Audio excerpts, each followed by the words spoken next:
What's up? Theo here. Just your regular guy who goes to college and tries to live his best life. And I think I just pulled the ultimate move to get closer to my crush. You can say I'm a bit of a simp, but I can't help it. I've met a lot of girls in my life and even dated a few of them, but this crush of mine is just the real deal. And the best part, she's my roommate. Her name's Annie, and she's just the prettiest, the nicest, and kindest girl I've ever met. It's a bit of a long story of how we became roommates, but she was in the apartment before me.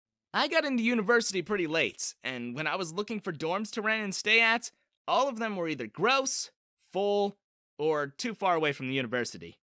I was desperate at that point and asked around if anybody knew a place I could stay at that was near. Renting an apartment on my own was expensive, but if I had someone to share it with, I could settle with the fees for that. I asked around if anyone was interested, kept bugging my friends to maybe just check if they knew anyone. I was so relieved when one of them told me that he knew someone who was in the same situation as me, and might be interested in splitting the bill. I pretty much jumped at the chance and asked for their contact information, but he told me that there was a catch. I really didn't care at that point and just wanted a place to rent. And as long as this person wasn't some criminal or someone who'd run off when it comes to the collection of payment, I'd be okay with it. He laughed at my expense and reassured me that it wasn't that kind of catch, and that if I was okay with being roommates with a girl. I just stared at him, dumbfounded. If anything, he should be asking the girl if she was going to be okay with having a guy as a roommate. Because me? Being roommates with a girl? I'd be on cloud 9. I don't have to worry about other people's slob or someone borrowing my stuff.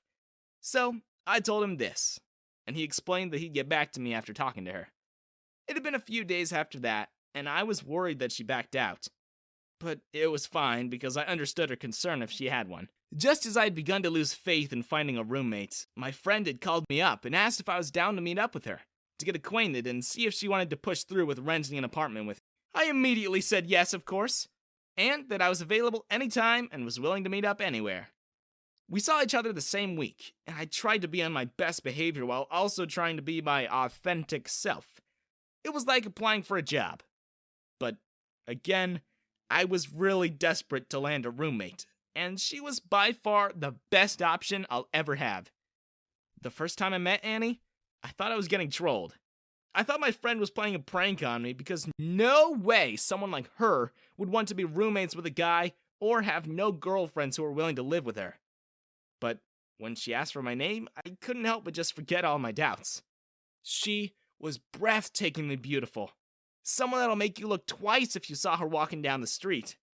I tried not to stutter too much or seem weird, and when she smiled, I knew I had convinced her to accept me as a roommate. "Hey, Theo, right?" She sat on the chair across from me. "Yeah, you must be Annie then." I smiled at her and tried not to seem creepy while simultaneously avoiding to seem ingenuous. "Yes, it's so nice to meet you," Annie nodded as she smiled back at me. "So, shall we order first before discussing the living conditions?" That day was pretty awesome looking back at it now. It really did feel like a job interview at the start, but when she asked me if I had any concerns or if I wanted some ground rules added, it just felt like we were really getting to know each other.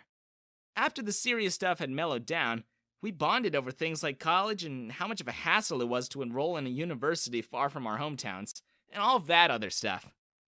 At that moment, I knew we made a connection, and that she was comfortable enough to share some tidbits of herself with me, which made me really happy. When I went home that afternoon, I was wishing hard that what I felt wasn't a one-sided thing, that she was going to accept me as her roommate. Thankfully, she did. And fast forward to 2 years later, I'm still living with her, and have built a good foundation for our friendship. Liking her was inevitable. I knew that from the start, and I just saw this opportunity to level up our relationship instead of mulling if she was ever going to like me back or not. Living with Annie was one of the best things that happened to me. That girl takes care of me better than myself, and has taught me basic life skills like cooking, laundry, and even how to fold my bed sheets instead of just crumpling it up into a ball and stuffing it in the drawer. We bonded over these things, and I used to be really lazy when it came to stuff like this. But when she offered to help me out, I just couldn't say no. She was so kind and genuine, and I couldn't help but like her even more. On one school day, I forgot to set my alarm the night before and ended up sleeping in. I was late anyway, and I figured it was just better to ditch it instead of pressuring myself to get ready in a flash. I knew Annie didn't have morning classes, but she usually goes to the gym and wouldn't be back until she had eaten lunch outside with her friends. So I stayed in bed since I knew she wasn't going to cook food, nor wasn't going to ask me to do it for the day. I got too lazy to get up and get myself something to eat, thinking I'll just eat extra or order later when I get the courage to leave the warmth of my bed. I was pulled out of my thoughts when I heard a gentle knock on my door. I was surprised that Annie was still around at the time.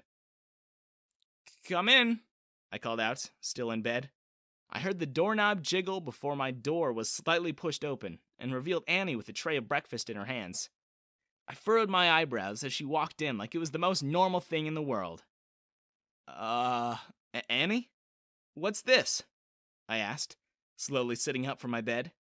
She never did this, and I never asked her nor expected her to, which just made it extra weird. Annie turned to me with concern and confusion written all over her face. "Oh, you're not sick?" I didn't know what to say. I glanced at the food she brought, and then to her. I stayed quiet for a while, just figuring out what was happening. I wanted to be sure before I say something and end up regretting it. Then, it hit me. She must have thought I was feeling unwell because I missed my classes, which was something that rarely happened. I stared at her, feeling myself in awe at just how caring and nice she was. I'm more than aware that lying's bad, that I probably should have just explained to her that I was okay and slept in, but in my defense, this was an opportunity I saw to get closer to her and experience being cared for by my very own crush. It was a selfish thing to do, I know, so I tried to back out of it. "You didn't have to do this, though. I can take care of myself," I reassured her, biting my tongue before I say anything else. Annie was quick to shake her head. "It's fine. My professor canceled my class later this afternoon, so I can stay in and look after you. You'll heal faster." I was done for. I knew there was no backing out of this one. That I was too deep into this scheme and that I'll end up following through with my plan. "Are you sure? It's kind of embarrassing," I told her. Annie playfully scoffed as she gestured to the tray she brought. "I just cooked breakfast. That's nothing to be embarrassed about." "Ah, I thought you were going to feed me too," I jokingly told her. She playfully hit my shoulder, to which I laughed and smiled at just because she was too cute. "Can you stay in my room, though? Company's always appreciated," I asked her. I really wanted to bond, and maybe then I can work up the courage to confess and ask her out. "Fine, but I get to choose what we watch." Annie gestured to the television in my room. She wore a smile on her face, and I couldn't help but smile back as I made space for her on my bed. Annie took care of me the whole day. I know I joked about her feeding me, but she ended up doing it anyway, because my hand kept quivering whenever I brought the soup to my lips. She scolded me for pretending to be fine when I could barely handle myself. But in reality, I was really just nervous being close and intimate with her. But I played it off as whatever she said anyway. When lunchtime came, I asked if we could have takeout, but she just looked at me like a madman and told me that a sick person wanting to eat takeout is a death wish, and she just ended up buying fruits and cutting them into cubes for me. Annie continuously asked if I was okay, and I did the same. She kept checking my temperature and reminding me to drink water over and over again because a sick person needs to be hydrated. I was getting really pampered, and I don't think I've ever been this happy before. As creepy as that may sound.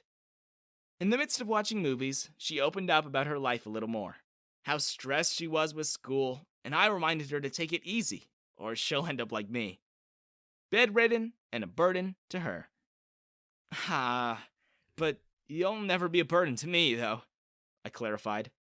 The last thing I needed was blowing this shot of finally going to ask her out. But you're not a burden to me either, Annie smiled at me. I don't think I've ever felt relaxed like this before, so I guess I have to thank you for that too. I smiled back at her, and for that moment, I actually believed she might like me too. I almost confessed right then and there, but I figured that would ruin the moment. For the rest of the night, we just ate in my bed and talked about anything and everything. The longer we spent time together, the more I realized how much I really liked her, and I could only hope she felt the same way. I knew I had to confess that night, or else it was going to eat me up alive.